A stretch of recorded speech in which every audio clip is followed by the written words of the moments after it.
Hey everybody, it's Kendall from the Recording Lounge podcast again, doing another video about saturation. Now I thought today I'd take it back to basics and explain what is saturation? What are we actually doing? You know, what's happening to the sound when we're saturating it? So I thought I'd take it all the way back to basics and start with a sine tone. Okay, we're going to be using DMG dualism to inspect what we're doing here. It's an amazing plugin. Go check it out. So we've got a 400 hertz sine tone here. I'm going to keep it quiet for now so we can really just see it. So this is a pure sine tone, and you can see right here, 400 hertz. Nothing fancy, it's exactly that tone. Now, I've got a saturation plugin here, Decapitator. Very well-known plugin. I love this plugin. I use it on every mix. And we're going to just add some saturation. So watch what happens when I start pulling up the mix on this. Okay, so what are these, right? These are extra tones. These are harmonics above our fundamental. So 400 hertz is our fundamental, and all these extra tones are harmonics. Notice what frequencies they are. So this is 400 hertz. This is 800 hertz. So if we call 400 hertz X, this is 2X, 3X, it's 1200 hertz, 4X, 5X, 6X, right? So these are all multiples of our original tone. And as we adjust more and more saturation, we're adding more and more harmonics, and we're also adjusting, sort of altering this relationship. See how they kind of get jagged and strange? And of course, if I turn it up so you can hear it,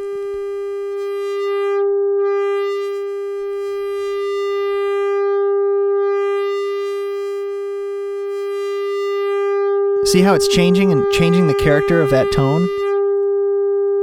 This is our original tone. Even with just a little bit of harmonics, we can already hear that better.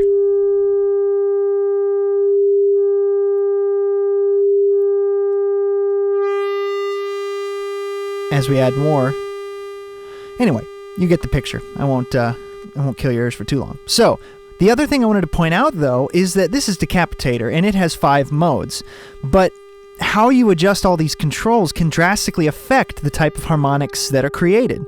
So check this out. Kind of look at this for a minute. Burn it in your mind for a sec. I'm going to turn it up just a hair. Now, watch what happens when I adjust the type of saturation.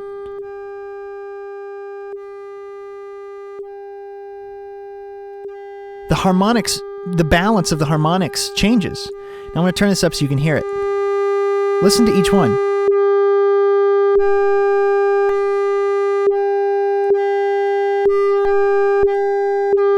They're all different. Like, they all have a slightly different tonality.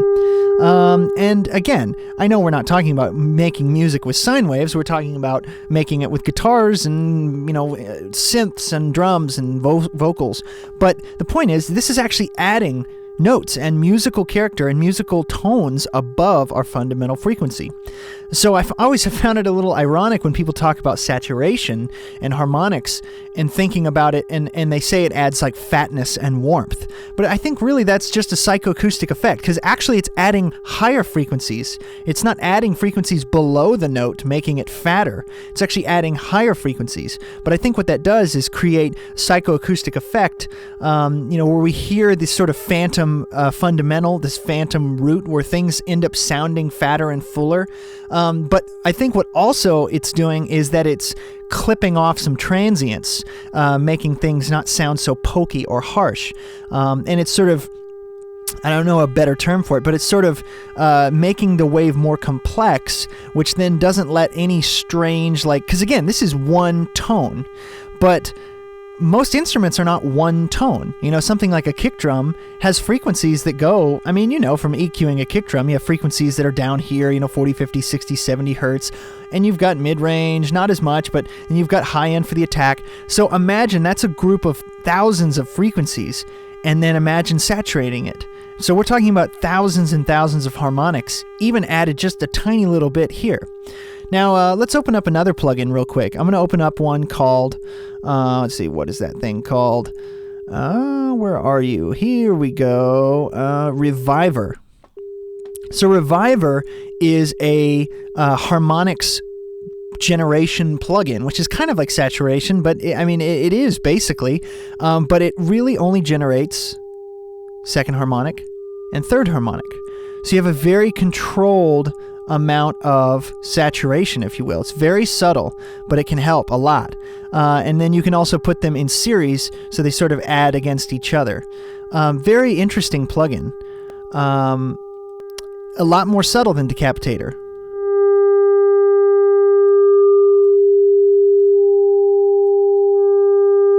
Right? But you can hear it. I mean, it's still changing that tone.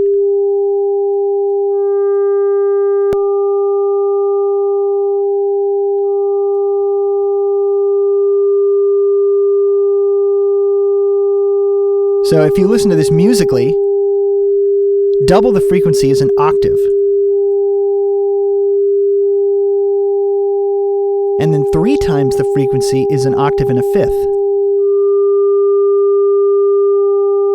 And that's like 2001 Space Odyssey.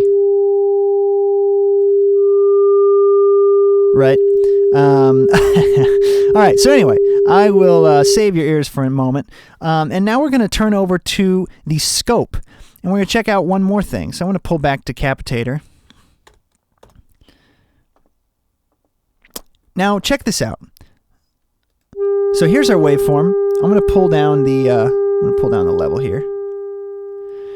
And check out our sine wave. Okay, you can see it here. I'll pause it. See, it's a normal, pure sine wave. Now watch what happens when we start saturating.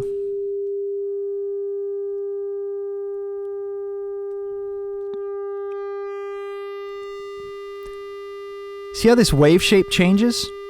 Now watch what happens when I go to E here. It's a different type of saturation.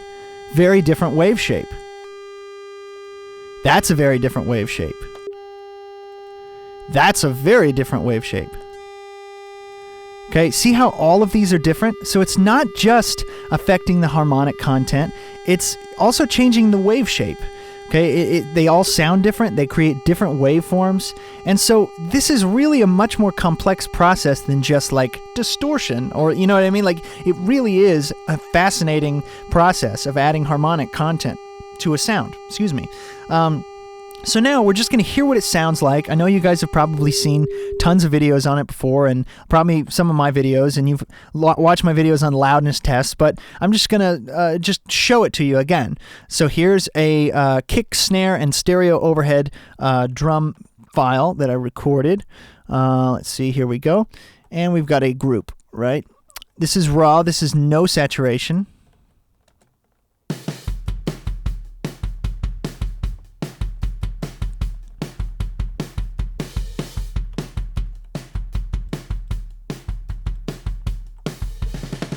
And this is saturated.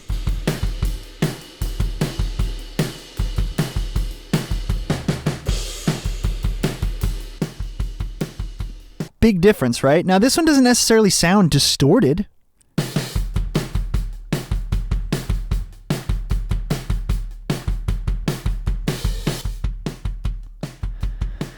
But the big things to check out on this, listen how much quieter it is, first of all, but also listen to sort of the pokey, spiky peaks.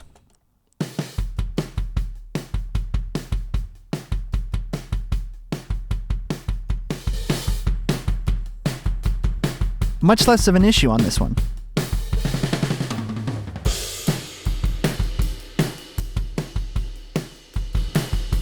And if we check out our loudness analysis, you can see our overheads before, RMS level of negative 30.2.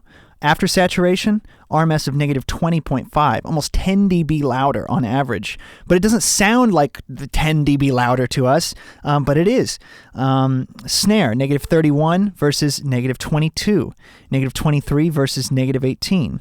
Now, when they all sum together, we have negative 24 over here and negative 19.1 over here. But I compensated a little bit for that because the peak levels were changed, and I'm guessing because of just the wave shape or the harmonics added. But the peak level of the group, see how these are all really close, negative 8.4, negative 8.3, negative 7, negative 7.1.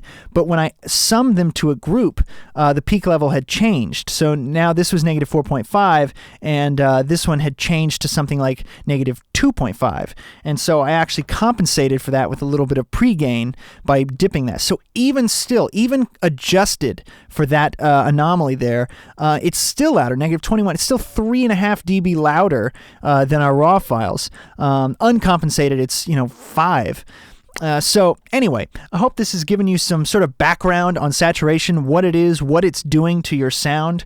Saturation is an amazing tool that you can use in your mixes to make things sound more interesting, more rich. That's the word that I like to use rather than like fat, because again, that's sort of all perception. But to me, they're rich. They're harmonically rich. They can be heard better on smaller speakers because, if you've got this tone coming out, let's go back to our FFT.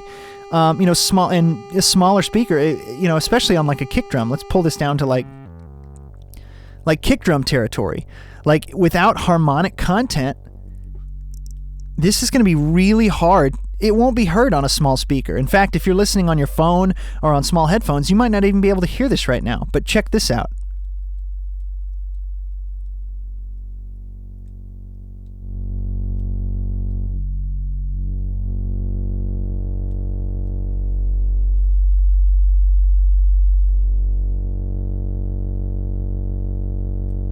Right, so those harmonics actually allow us to hear things on smaller speakers better because those higher tones are picked up, and it fools your brain into thinking, this is a real thing, I promise. It fools your brain into thinking you're hearing a note lower than it is. It's a psychoacoustic effect. It's kind of like the plugin Waves R-Bass or Waves Max Bass that sort of generates these harmonics that fool your brain into hearing these lower tones that may or may not be there. On those plugins, you can also add those, like low air. You can actually add the low octave. But anyway, I hope this has given you some things to consider, maybe taught you a little bit more about what saturation is doing and some of the complexities of what you can get with a saturation plugin and how it can help your mixes in terms of loudness and competing and keeping everything more glued and controlled. Make sure to check out my other videos on saturation and check out the podcast, Recording Lounge Podcast. You can also go to recordingloungepodcast.com. Thanks, guys. Talk soon.